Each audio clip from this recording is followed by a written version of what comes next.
아멘, 할렐루야. 우리 주님께 모든 영광 올려드립니다. 아주 은혜로운 감사 찬송이었습니다. 범사에 늘 하나님 앞에 은혜에 감사하며 살아가는 우리 모두가 되시기를 소망합니다. 주변 사람들에게 서로 축복의 인사 함께 나누겠습니다. 하나님은 당신을 사랑하십니다. 보혈의 능력으로 승리합시다.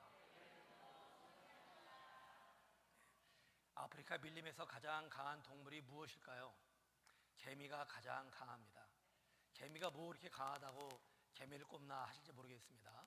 그렇지 않습니다. 개미는 떼로 몰려다닙니다. 한번 행렬을 이어가면은 십리가 넘게끔 엄청나게 많은 개미가 떼를 이룹니다. 그러면 동물들이 다 피하여 도망갑니다. 그 커다란 코끼리도 개미 떼를 보면은 쏜살같이 도망가고, 사자가 개미 떼를 보면은 반대 방향으로 도망간다고 합니다. 만약에 덮치기 시작하면은 수십만 마리가 함께 덮쳐서 순식간에 뼈만 앙상하게 남기 때문입니다. 개미의 가장 강력한 힘은 협동심에 있습니다. 협동이 커다란 무기다라고 하는 겁니다. 그렇다면 지상 최대의 가장 강력한 무기는 무엇일까요? 제가 설교를 준비하면서 어느 블로거가 이렇게 쓴 글을 보았습니다. 미국의 가장 강한 무기와 러시아의 최강의 무기가 맞붙으면 어떻게 될까? 어떻게 될까요? 정답은 다 죽는다라는 겁니다. 미국의 가장 강력한 무기는 핵무기입니다. 러시아도 마찬가지입니다. 핵무기와 핵무기가 붙으면 다 죽게 되지 어느 한쪽이 이기는 법이 없다라고 하는 겁니다. 그렇다면 중요한 질문인데, 우리 성도의 가장 강력한 무기는 무엇일까요? 바로 보혈입니다. 예수님이 흘리신 피가 가장 강력한 무기다라고 하는 겁니다. 보혈, 보배로운 피라는 뜻입니다. 예수님이 흘린 피를 보혈이라고 말합니다. 인간의 피가 아니라 바로 하나님의 아들이 흘린 피이기 때문입니다. 종교개혁자인 마틴 루터가 이런 말을 했습니다. 성경을 짜보라. 그러면 피가 나올 것이다. 그렇습니다. 구약 성경을 짜게 되면은 거기서 짐승의 피가 나옵니다. 어린 양의 피, 염소의 피, 소의 피, 비둘기의 피가 나옵니다. 피로 말미암아 피제사로 하나님이 우리의 죄를 용서하시기 때문입니다. 신약 성경도 그렇습니다. 신약 성경을 짜보면 거기에는 예수님의 피가 나옵니다. 예수님의 피로 말미암아 죄 사함 받습니다. 사도들이 증거한 게 무엇인가 할 때 바로 십자가의 피이기 때문에 신약 성경을 짜보면은 예수님의 피가 나온다라고 하는 거예요. 나는 아무리 봐도 피가 보이지 않습니다 하는 분들은 영적인 소경이라고 말할 수 있습니다. 성경에서뿐만이 아닙니다. 주님의 보혈은 지금도 식지 않고 계속 흐르고 있습니다. 지금도 능력을 발하고 있는 것입니다. 예수님의 피를 보혈, 보배로운 피라고 합니다. 그 이유는 예수님이 아무런 죄가 없는 그러한 분이시지만 죄 많은 우리들을 위해서 대신 모든 죄를 짊어지고 피를 쏟았기 때문입니다. 이 피가 지금도 우리 가운데 능력으로 역사하고 있습니다. 오늘 설교를 통해서 보혈의 능력이 여러분의 영혼과 삶 가운데 넘쳐 흐르는 귀한 은혜가 함께 하시기를 주의 이름으로 축원합니다. 구체적으로 보혈에 어떤 능력이 있을까요? 첫째는 죄사함의 능력이 있습니다. 죄 문제 해결하는 능력이 바로 보혈에 있다라고 하는 겁니다. 오늘 읽은 말씀해 보시면은 율법을 따라 거의 모든 물건이 피로써 정결하게 되나니 하였습니다. 모든 것들이 피로 말미암아 정결하게 된다 하는 겁니다. 피 흘림이 없은즉 죄사함이 없느니라 말씀하고 있습니다. 구약시대에는 죄 문제를 해결하는 유일한 방법이 짐승이 대신 피를 흘리는 것이었습니다. 이건 사람이 개발한 방법이 아니었습니다. 하나님이 제시하신 방법이었습니다. 하나님은 피에 생명이 있게 하셨습니다. 죄의 결과는 죽음인데 죄 문제를 어떻게 해결하는가 할 때에 하나님께서 짐승이 대신하여 피를 흘릴 때에 그 피로 말미암아 우리 죄를 사하시도록 하나님이 제정한 법인 것입니다. 짐승이 흘린 피로 말미암아 죄에서 벗어날 수가 있었습니다. 문제는 짐승의 피는 임시 방편적이었다라고 하는 겁니다. 짐승이 사람을 대신할 수는 없는 일입니다. 수백 마리, 수천 마리의 짐승보다 사람 한 명이 훨씬 더 귀하지 않습니까? 그럼에도 불구하고 짐승의 피가 귀한 것은 하나님께서 짐승의 피로 하여금 예수 그리스도의 죽음, 예수님의 흘리신 피를 예표하도록 하셨기 때문입니다. 짐승의 죽음은 예수님의 죽음으로 그 의미가 완성이 된다라고 말할 수가 있습니다. 요한일서 1장 7절에 보시면은 그 아들 예수의 피가 우리를 모든 죄에서 깨끗하게 하실 것이요 라고 말씀하고 있습니다. 예수님이 흘린 이 피가 우리를 모든 죄에서 정결하게 깨끗하게 죄사함을 주며 우리의 죄를 완전히 해결해 준다라고 하는 겁니다. 여러분, 예수님 한 분의 죽음이 얼마나 귀한 것입니까? 예수님 한 분의 죽음은 전 인류의 모든 사람의 죽음보다 훨씬 더 값진 것입니다. 왜 그럴까요? 예수님은 단순한 인간이 아니라 창조주 하나님이기 때문에 그렇습니다. 창조주 하나님이 흘리신 피가 전 인류의 모든 사람이 흘린 피보다 훨씬 더 귀하다라고 하는 겁니다. 하나님이 흘린 피인데 어찌 피조물의 피와 비교할 수가 있겠습니까? 이 보혈에, 예수님의 피에 우리의 모든 죄를 사하는 권세, 우리를 죽음으로부터 해방하는 능력이 있다라고 하는 겁니다. 이 하나님이 정하신 법칙인 것입니다. 요즘에 보면은 찌든 때를 벗기는 세제가 많이 이제 개발이 되었죠. TV 홈쇼핑에 보면은 정말 아무리 수세미를 박박 문질러도 안 되는 그러한 찌든 때가 세제를 바르면은 깨끗이 다 씻겨집니다. 그릇 보면은 그릇을 아무리 그냥 이 철수세미로 문질러도 안 되는데 이 세제를 뿌리면은 깨끗이 다 모든 녹이 사라지게 됩니다. 요즘에 세제들이 얼마나 많이 발달했는지 모릅니다. 하지만 여러분, 아무리 뛰어난 세제라 할지라도 죄를 씻을 수는 없는 것입니다. 오직 예수님의 피만이 죄를 씻어낼 수가 있습니다. 보혈만이 우리의 모든 죄를 씻을 수 있는 유일한 세제인 것입니다. 하나님 앞에 우리가 예수님을 영접하고 예수님이 나의 모든 죄를 위해 십자가에 피 흘려 죽으셨습니다 라는 사실을 고백하며 예수님을 우리의 마음에 모셔드릴 때에 그때 모든 죄를 씻는 역사가 나타난다라고 하는 거예요. 그러면 우리의 모든 죄를 기억하지 아니하십니다. 다 용서해 주세요. 미가서 7장 19절에 보시면은 다시 우리를 불쌍히 여기셔서 우리가 워낙에 커다란 죄인이지만 극악무도한 죄인이지만 큰 죄를 범했지만 그럼에도 불구하고 회개하면 다시 우리를 불쌍히 여긴다. 다시 긍휼히 여기는 마음이 생겨난다는 겁니다. 하나님의 마음속에서 우리의 죄악을 발로 밟으시고 철저하게 죄를 용서한다는 표현을 죄악을 발로 밟으신다라고 해요. 우리의 모든 죄를 깊은 바다에 던지시리다. 바다에 다 던져버리는 겁니다. 여러분 한번 생각해 보십시오. 태평양 한가운데에서 까만 바둑알, 이 바둑알을 던졌어요. 던지니까 바둑알이 밑으로 가라앉죠.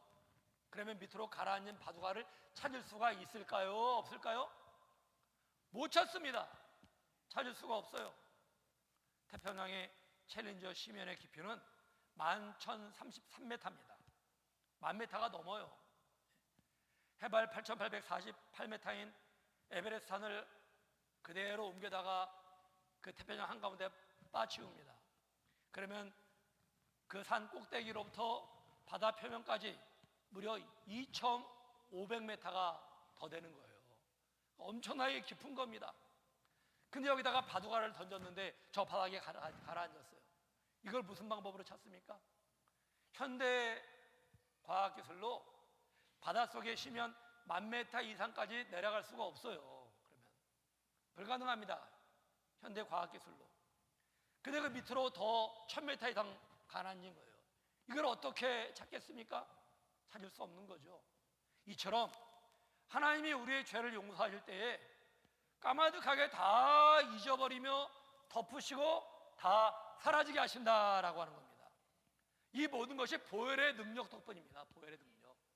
내 노력이나 내 재주가 아니라 인간의 고행이 아니라 인간의 방법이 아니라 하나님이 이루신 방법이 죄사함의 비밀이 바로 보혈에 있다라고 하는 것입니다.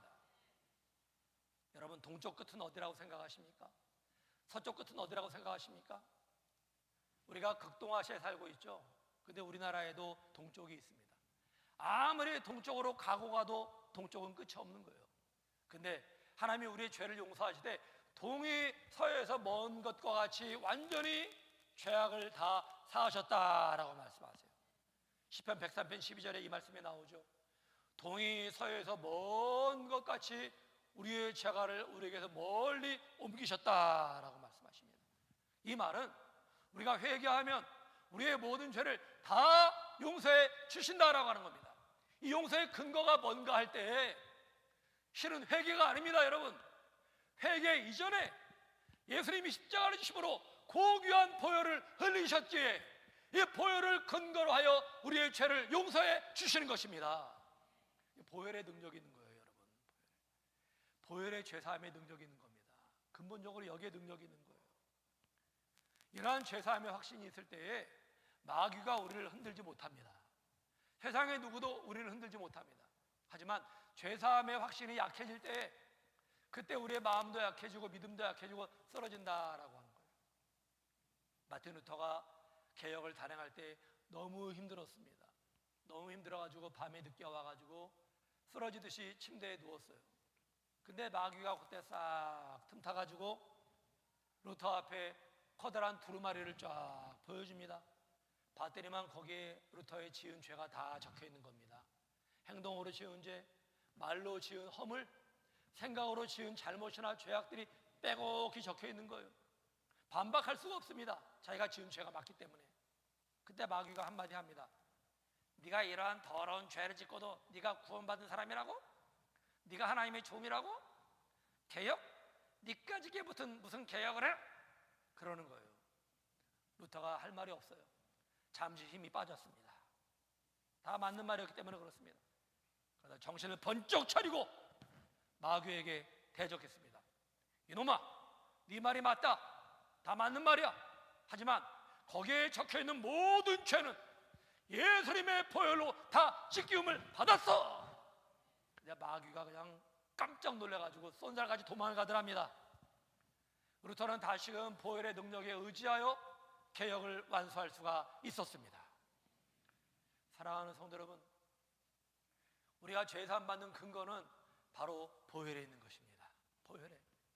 보혈의 피가 있기에 우리가 하는 회개가 능력 있는 것이고 회개도 효력이 있는 것이지, 만약에 예수님의 보혈의 피를 흘리지 않았더라면 백날 회개해봐야 죄는 그대로 남아있는 것입니다. 그러면 인생의 짐, 죄의 짐, 무거운 짐을 지며 살 수밖에 없다라고 하는 것입니다. 보혈의 능력이 있는 거예요. 우리나라의 제자입니까? 라는 책으로 잘 알려진 후안 카를로스 오르티즈 목사님의 이야기입니다. 이분이 참 양심적인 분입니다. 저도 이분께 한 1년간 배운 적이 있는데요. 공부할 때 미국에서. 아주 양심적, 깨끗한 분이에요. 아주 어린아이처럼 깨끗합니다, 이분이. 근데 너무나 자신의 불완전성으로 말미암아 괴로웠대요. 한동안 비슷한 죄를 반복하는 이 모습 때문에 너무나 괴로운 거예요. 내가 왜 또 그러한 죄를 범한단 말인가? 내가 왜 또 그 사람 마음을 아프게 했지? 내가 어떻게 목회를 제대로 할 수가 있는가? 계속 억눌림이 있었어요. 그런 가운데 편두통을 심하게 앓았답니다. 심하게. 얼마나 심했는지요? 어느 날은 너무나 심해가지고 강단에 설교하다가 이러다가 픽 쓰러졌대요. 이 편두통이 극에 달하다 보면 그런 일이 있나 봅니다. 설교하다가 쓰러진 거예요. 교인들이 깜짝 놀랐죠. 빨리 그냥 될 것이 싫어가지고 병원으로 이송한 적이 있다고 합니다. 이렇게 힘들어했습니다. 힘들어한 이유는 바로 자신의 불안정성 때문에. 불안정성. 근데 어느 날 성경을 읽다가 우리의 모든 죄를 다 사하시고 라는 말씀의 은혜를 받았습니다. 우리의 모든 죄를 다 사하시고 그의 마음에 성령의 음성이 들려왔습니다. 내가 너를 용서했다 하는 말. 내가 너를 용서했다. 너 때문이 아니고 예수 그리스도의 보혈로 말미암아 너의 모든 죄를 용서한 것이다. 그런데 너 자신을 용서하지 못하는 너는 누구냐? 네가 나보다 더 거룩한 자냐? 이런 말씀이 들려오는 겁니다. 정신이 번쩍 들었습니다. 이 목사님은 자신의 불완전성 때문에 자신에 대해서 늘 만족스럽지가 못했습니다. 근데 죄에서 자유를 얻는 것은 자신의 행위가 아니라 행위와는 완전히 관계없이 예수님의 보혈로 말미암아 죄에서 사함을 얻는다, 이 사실을 분명히 확실하게 되었습니다. 그러면서 자유가 임하더래요. 자유가. 말로 다 할 수 없는 마음의 평안함이 임했습니다. 십자가에 흘리신 그 예수님의 피를 바라볼 때에 깊은 행복감을 맛볼 수가 있었다고 합니다. 그로부터 3주가 지난 다음에 병원에 가봤더니 편두통이 말끔히 다 사라졌다고 합니다. 할렐루야. 이게 보혈의 능력입니다. 보혈의 능력. 예수님의 보혈은 죄사함의 능력이 있습니다. 우리를 자유케 하는 능력이 있습니다. 이 보혈의 능력이 여러분의 영혼과 삶 가운데 차고 흘러 넘치기를 주의 이름으로 축원합니다. 두 번째로, 보혈은 성결의 능력이 있어요. 우리의 죄악된 마음을 깨끗이 정화시키는 능력이 있다라고 하는 겁니다. 죄사함과 다른 겁니다. 죄사함은 하나님이 우리를 용서해 주신 거고요. 그럼에도 불구하고 우리의 마음속에는 쓴뿌리가 있어요. 쓴뿌리. 우리의 마음속엔 죄악된 마음들이 있습니다. 이 마음을 정화시키는 능력이 바로 보혈에 있다라고 하는 거예요. 히브리서 9장 14절에 보시면 그리스도의 피가 어찌 너희 양심을, 우리는 양심이 있잖아요. 썩어질 양심이 있어요. 원래 불완전한 양심들이 있습니다. 죄로 오염된 양심들이 있습니다. 예수님 믿어도 여전히 거짓된 이런 양심들이 있어요. 그리스도의 피가 어찌 너희 양심을 죽은 행실에서 깨끗하게 하고 살아계신 하나님을 섬기게 하지 못하겠느냐. 이거 못하게 한다는 거예요? 할 수 있다는 말입니까? 할 수 있다는 말이거든요. 그리스도의 피가 우리 양심을 깨끗하게 만들어 가신다라고 하는 겁니다. 이게 보혈의 능력입니다. 우리의 마음을 변화시켜 가시는 겁니다. 많은 사람들이 어떻습니까? 자신은 죄로 인해 더러워지는 걸 원치 않아요. 원치 않지만 죄악 가운데 살아가는 자기의 모습을 발견하곤 하지 않습니까? 자기 힘으로 죄의 습성을 못 이기는 겁니다. 예수님 믿고 거듭났지만, 하나님의 자녀가 됐지만, 하나님이 우리의 죄를 다 용서해 주셨지만 내 마음속의 양심은, 내 마음속에 있는 이 마음의 쓴뿌리는 그대로 남아있는 겁니다. 이걸 내 힘으로 어찌하지 못한다고 하는 거예요. 이걸 변화시키는 게 뭔가 할 때 바로 보혈입니다. 예수님의 피입니다. 보혈의 능력이 우리의 마음을 변화시켜 주신다고 하는 겁니다. 감리교를 창시하신 요한 웨슬리 목사님이 한밤에 밤중에 늦게 강도를 만났습니다. 강도가 총을 들이대면서 꼼짝마, 손들어. 손들을 수밖에 없죠. 주머니를 다 뒤집니다. 한 푼도 돈이 안 나와요. 이 강도가 한마디 합니다. 야 이놈아, 돈 좀 가져가냐라. 가려고 하는데 웨슬리 목사님이 부르는 거예요. 여보시오, 여보시오, 이거 가져가시오. 그래서 뭔가 가진 게 내가 가져갈 게 있나 싶어가지고 뭘까 하고 딱 돌아보니까 웨슬리 목사님이 하는 말이, 당신은 주 예수 그리스도가 십자가에서 보혈을 흘린 것을 아십니까? 당신이 비록 지금 도둑질을 해도 예수님의 보혈을 믿으면 당신도 구원받을 수 있습니다. 바로 당신 같은 사람을 위해서 예수 그리스도가 십자가에서 피를 흘린 것입니다. 그러자 강도가 비웃으면서 말합니다. 아니 뭐라도 줄 줄 알았더니만 보혈? 그 보혈이 뭐야? 다 필요 없어요. 화를 내고 가버리답니다. 그로부터 3년이 지났습니다. 웨슬리 목사님이 예배를 마치고 성도들과 악수를 하고 있는데 한 신사가 곁에 와가지고 말했습니다. 목사님, 저를 모르시겠습니까? 아, 모르겠는데요. 저는 3년 전에 길거리에서 목사님에게 총을 들이대면서 뭔가 가져가려고 했던 그 강도입니다. 깜짝 놀랐죠. 저희의 그날 밤에 보혈 이야기 하셨죠? 보혈. 제가 돌아간 다음에도 보혈하는 이 단어가 떠나지 않아가지고 결국은 이렇게 죄를 회개하고 저도 성도가 되었습니다. 다 목사님 덕분입니다. 목사님이 기뻐하면서도 그에게 이렇게 말했습니다. 아닙니다. 내가 한 것이 아닙니다. 우리를 모든 죄에서 깨끗하게 하시는 그리스도의 보혈의 은혜입니다. 맞는 말이죠. 보혈이 사람을 변화시킨다라고 하는 거예요. 보혈이. 히브리서 13장 10절에 보시면은 그러므로 예수도 자기의 피로서 백성을 어떻게 한다고요? 거룩하게 하려고 하는 거예요. 피로써 우리가 거룩하게 된다라고 하는 거예요.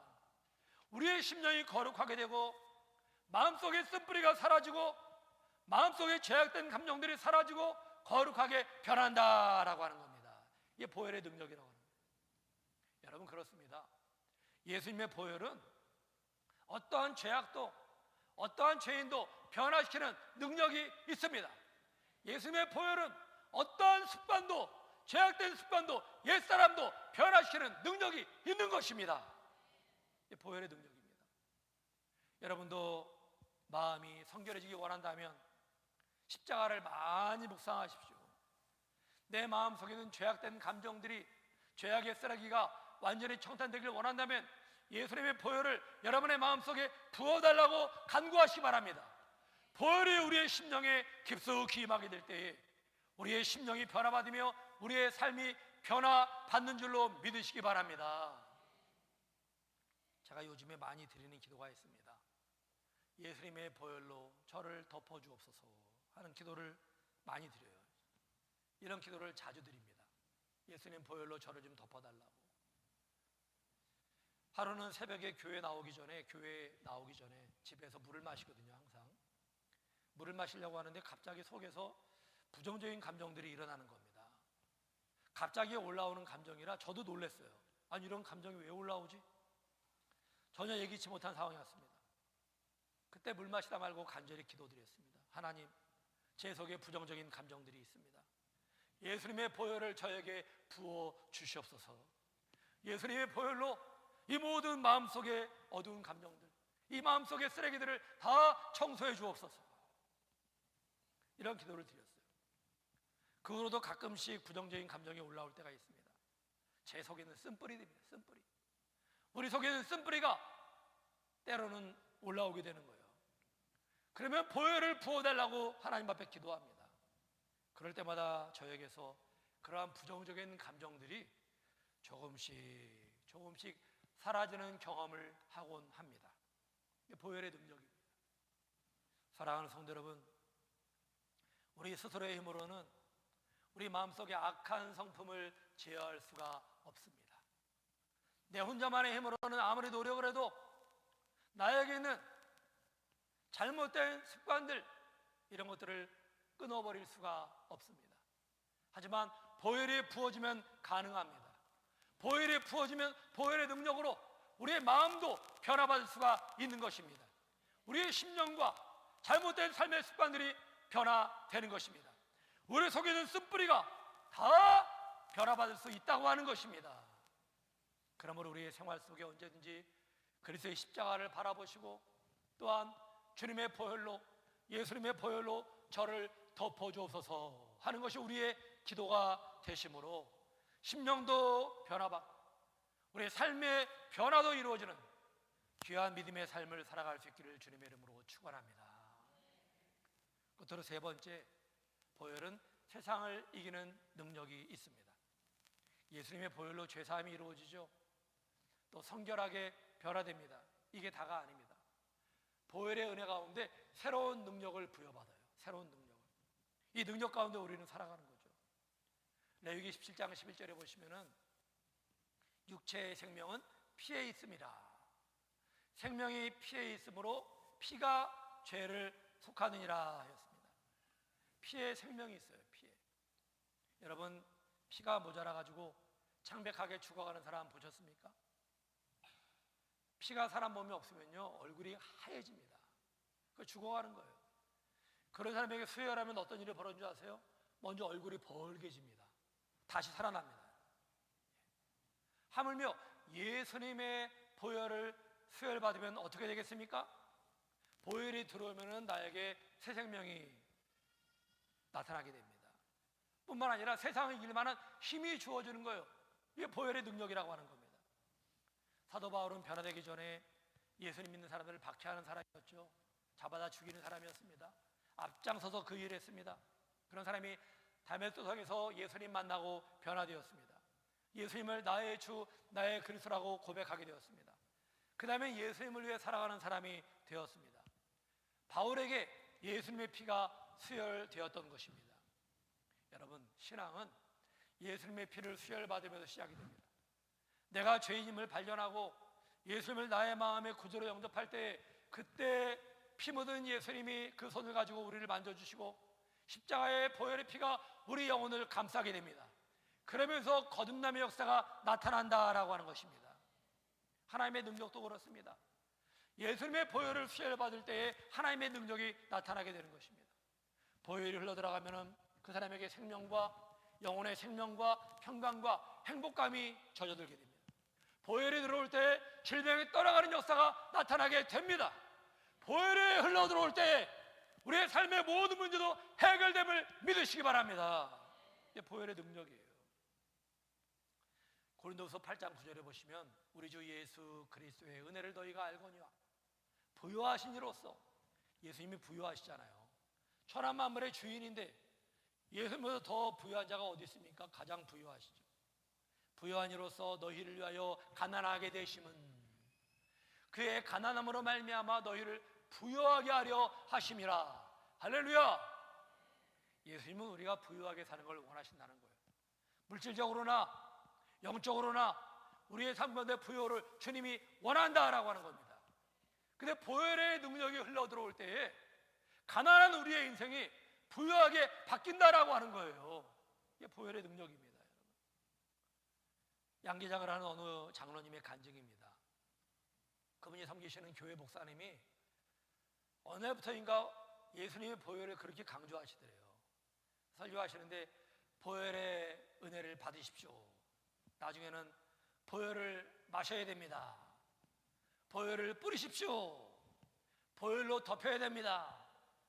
근데 장로님이 이해가 안 되는 겁니다. 그 말이 이해가 안 됐는데 어느 날 하나님의 은혜 가운데 이 말씀의 의미를 깨닫게 되었습니다. 그리고 실제로 보혈의 능력을 경험하고 싶었습니다. 장로님이 닭장에 들어갈 때마다 예수님의 피 사려주면서 예수님의 보혈 이러면서 예수님의 보혈이 닭장에 가득한 것을 상상했습니다. 그러면서 놀라운 일이 벌어졌는데 병아리 사망률이 급격히 낮아졌다고 합니다. 전염병이 다 도는데 다른 집의 양계장들은 다 줄줄이 폐사해버리는데 이 장로님의 양계장은 전염병이 다 피해갔다고 합니다. 그 적은 사료로 좋은 상품을 얻게 되었다고 합니다. 보혈의 능력이 장로님을 부요하게 했던 것입니다. 뿐만 아닙니다. 보혈에는 우리의 모든 질병을 치료하는 능력이 있습니다. 이사야 53장 5절에 보시면 그가 예수님을 말합니다. 예수님의 채찍에 맞음으로 살이 다 찢겨나가고 얼마나 많은 피가 흘렀겠습니까? 우리는 나음을 받았도다, 고침을 받았도다. 예수님의 보혈로 말미암아 고침을 받은 것입니다. 할렐루야. 보혈에는 병을 고치는 능력이 있어요. 능력이 있습니다. 여의도 순복음 서귀포교회의 차준호 목사님의 간증입니다. 이분의 어머니가 평소에 허리 디스크로 말미암아 고생을 많이 했답니다. 한 번은 뭐 들다가 짐을 잘못 써가지고 픽 쓰러졌대요. 쓰러진 다음에 1년 동안 침상에서 일어나지 못했답니다. 그게 얼마나 힘들었겠어요. 집안이 대소변 다 아버지가 받아내죠. 그때 자기가 장남이고 제일 맞은데 중학생이었습니다. 동생들이 다 어리죠. 아버지가 얼마나 고생하시는지 아침밥 차려주시고 도시락 다 싸줍니다. 그리고 저녁에 아버지가 와서 밥을 해줘야 저녁을 먹어요. 그러니 누워 계신 어머니는 또 얼마나 마음고생이 많았겠습니까? 1년 내내 날마다 울더래요. 아침에 가보면 눈물을 흘리고 있고 학교에서 마치고 가보니까 또 눈물을 흘리고 있고 눈물로 살아가는 거예요. 어머니가 진통제만 먹어가면서 얼마나 괴로웠겠습니까? 하루는 동네 여집사님이 와가지고 전도하시더래요. 처음에는 거부하시더니 날마다 찾아가니까 나도 믿고 싶다. 근데 이 몸으로 어떻게 교회 가냐.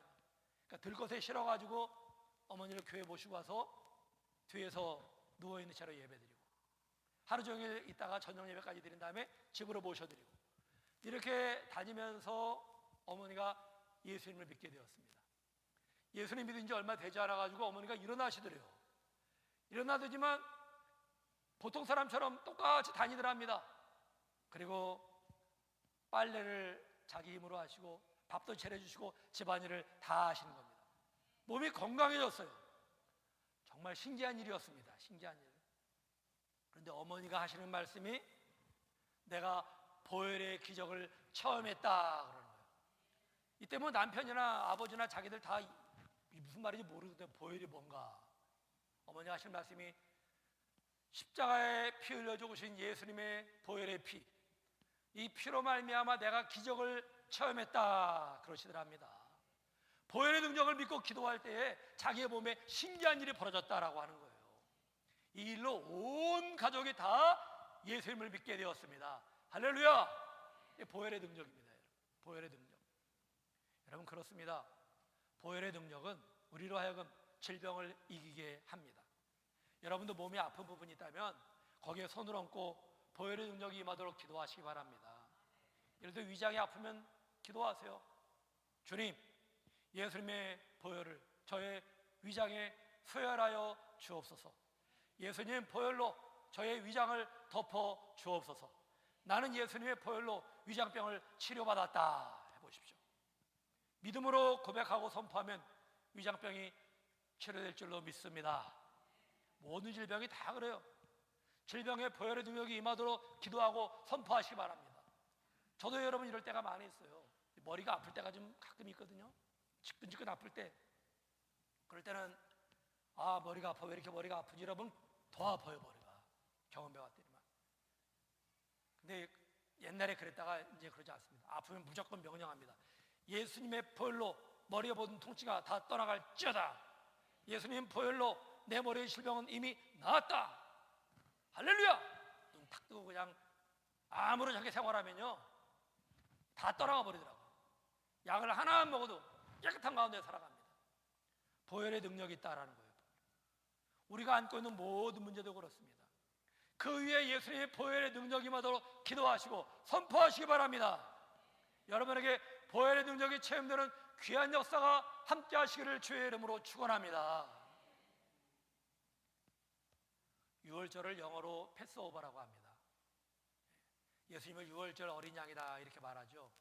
유월절. 패스오버는 넘어간다, 지나간다, 무시한다라는 뜻입니다. 무엇이 넘어간다는 뜻일까요? 재앙이 넘어간다는 뜻이에요. 재앙이 넘어간다. 이스라엘 백성들이 애굽에 종살이 할 때 예수님께서 10가지 재앙을 하나님이 내리심으로 10가지 재앙이 다 지나간 다음에 결국은 이스라엘 백성들이 출애굽을 할 수가 있었습니다. 10번째 내린 재앙이 뭔가 할 때에 애굽에 있는 모든 짐승과 사람의 첫 번째 새끼나 장남이 하룻밤 사이에 다 죽임을 당하는 재앙이었어요. 엄청난 재앙이죠. 그런데 하나님이 말씀하셨습니다. 어린 양의 피를 문설주에 바르면 죽음의 재앙이 패스오버하리라, 지나가리라 그랬습니다. 넘어가리라 그랬습니다. 그날 밤에 이스라엘 백성들은 어린 양을 잡아다가 그 피를 가지고 문설주에 다 발랐습니다. 피를. 그런 집안은 짐승이든 사람이든 아무도 죽음의 재앙이 임하지 않으며 다 지나가 버렸어요. 하지만 애굽에는 죽음의 재앙이 임하여 하룻밤 사이에 모든 사람의 첫 소생이나 짐승의 첫 새끼가 죽게 되었습니다. 여기서 이날 밤의 구원을 기억하며 유월절 패스오버를 지키기 시작했습니다. 이날 밤에 문설주에 바른 피는 예수님의 피를 상징합니다. 예수님이 흘리신 보혈은 패스오버의 능력이 있어요. 지나가는 능력이 있습니다. 죽음의 재앙이 지나가는 능력이 있습니다. 질병의 재앙이 지나가는 능력이 있습니다. 가난의 재앙이 지나가는 능력이 있습니다. 우리의 삶을 얽매이는 모든 문제를 지나가게 하는 능력이 있다라고 하는 것입니다. 출애굽할 때에 문설주의 피를 발랐다면 이제는 우리의 심령 가운데 예수님의 피를 뿌려야 합니다. 예수님의 피를 발라야 합니다. 그럴 때에 재앙이 지나가는 역사가 함께하게 될 것입니다. 이러한 역사가 우리의 삶 가운데 경험되며 하나님의 능력이 더욱 충만히 임하는 우리의 모든 삶이 될 수 있기를 주님의 이름으로 축원합니다. 우리 다 함께